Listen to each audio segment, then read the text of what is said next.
man je n'entends jamais de ma vie di fen waxuma laa ma jógee barki de Mbonjaay màkk ba pare nag di wax fen wu rëy woo xam ne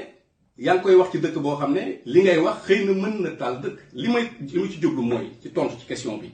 dama toog ma ne Souleymane yow sa borom may na la xel boo xam ne ak njàng moo xam ne lii nga gis leer na naññ yaa ngi bàyyi nit ñi ñu ciy wax te waxuloo ci kon man du mu bëgg a doon magum waxoon naa ko dama bëgg magu xamoon naa ko dama bëgg a doon magu waxoon naa ko balaa dara di xew ndax eggaguñu 2024 waaye ku xam mujjug jamono ni muy demee léegi ñu àgg ci. Donc pour revenir à cette question dafa am benn article 27 boo xam ne moom moo nekk suñu constitution moom mooy charte réew mi mooy lu ñuy woowee en droit constitutionnel la charte fondamentale ndax ci biir ordre interne bi maanaam ordonnancement interne bi maanaam texte de loi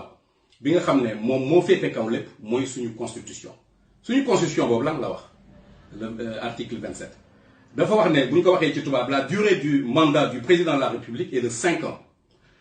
nul ne peut exercer plus de 2 mandats consécutifs loolu la texte bi wax mooy président de la République bu ñu falati Sénégal à partir de at boobu ñu ko def muy 2016 juróomi at ngay mën a def waaye ginnaaw sa juróomi at yooyu mënoo def ni yeneen juróomi at yu ñu toftale lu ëpp yeneen juróomi at yu ñu toftale au total mënuloo def 5 ans ba pare ñëwaat defaat 5 ans léegi nag ñii ne waaw léegi mandat wu Macky Sall bi nga xam ne 7 ans la def nag est-ce que dañ koy comptabiliser wala duñ ko comptabiliser bu ñu ko comptabiliser moom mooy fii mu nekk li muy exercer ni mooy 2e mandat bu ñu ko comptabiliser wul mu ngi def 1er mandat comme autrement dit en 2024 day mën a présenté wu. léegi nag ñu ne waaw loolu est-ce que am na tontu wala amul tontu bu dee en droit am na lu ñuy woowee les dispositions transitoires maanaam bu ñu indee loi bu bees ñu ne waaw loi bi de lu bees la waaye bi muy ñëw am na lu mu fi fekkoon ndax li mu fi fekkoon loi bi daf koy régir maanaam loi bi soxal na li mu fi fekkoon bu boobaa disposition transitoire bi day wax ne ndax li mu fi fekkoon sax loi bi daf concerne na loi bi maanaam loi bi da koy àtte li mu fi fekkoon. waaye nag loi bii nga xam ne moom mooy loi bi indi article 27 maanaam ci ginnaaw référendum bi article 27 boobu amul lu ñuy wax disposition transitoire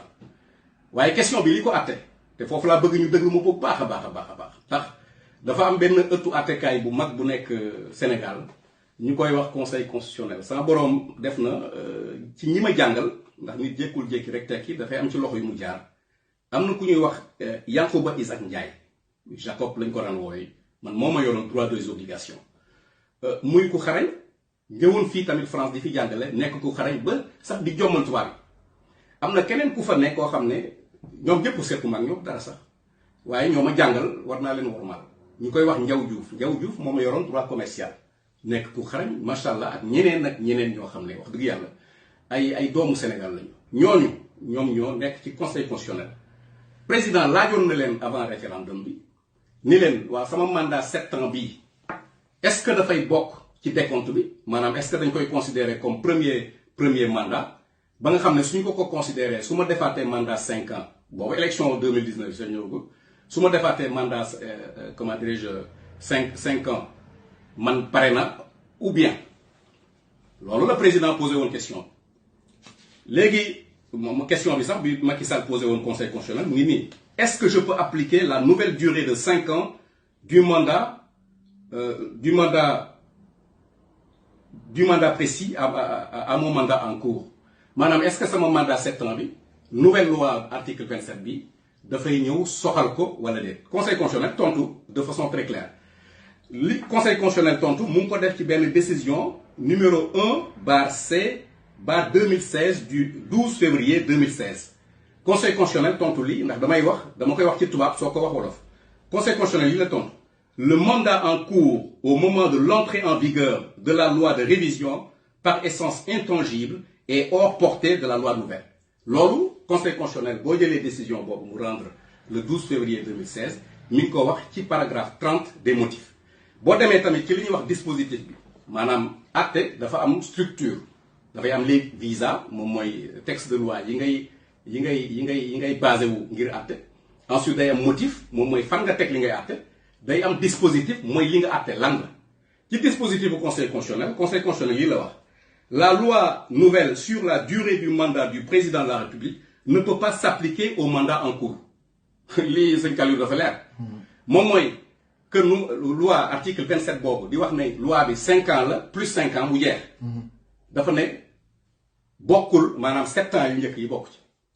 loolu de façon claire ma répété waat ko la loi nouvelle sur la durée du mandat du président de la République mooy la loi nouvelle bi wax 5 ans ne peut pas s'appliquer au mandat en cours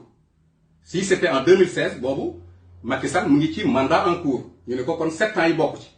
kon bu ñu defee ne dañuy dox ba ci kanam comme ni Ablaye Wade defoon mu saisir conseil constitutionnel pour avis ndax mën naa def 3e mandat wala déet nekkuñu ci contexte boobu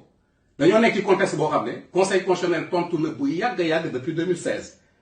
bi ko président Macky laajoon ne ko man est-ce que sama 7 ans yi day bokk ci décompte bi kon ñu jàpp ne ci tënk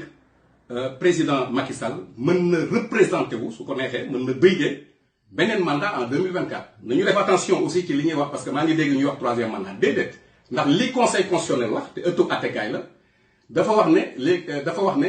ginnaaw mënuñu comptabiliser le mandat de 7 ans donc Macky Sall mi ngi def son premier mandat en vertu de l'article 27 kon su ñëwee di briguer comment dirais-je enfin di déposer candidature en 2024 dafay déposer candidature pour briguer un second mandat mais damay wax second parce que soo nee 2e en droit mooy 3e mën na am 4e mën na am mais soo waxee second maître doguma la amuma sax nit di wax di dog mais maître nag gis naa benn vidéo buy circuler Macky Sall si boppam président de la République mu ne sénégalais bii mooy sama dernier mandat waaw léegi xam nga foofu loo wax si loolu foofu laay ñëw mooy Macky Sall yaak moom ak man ñoo yem ndax loolu suñu constitution bii ma lay wax moom moo indi lu ñuy wax le principe de l'égalité entre les citoyens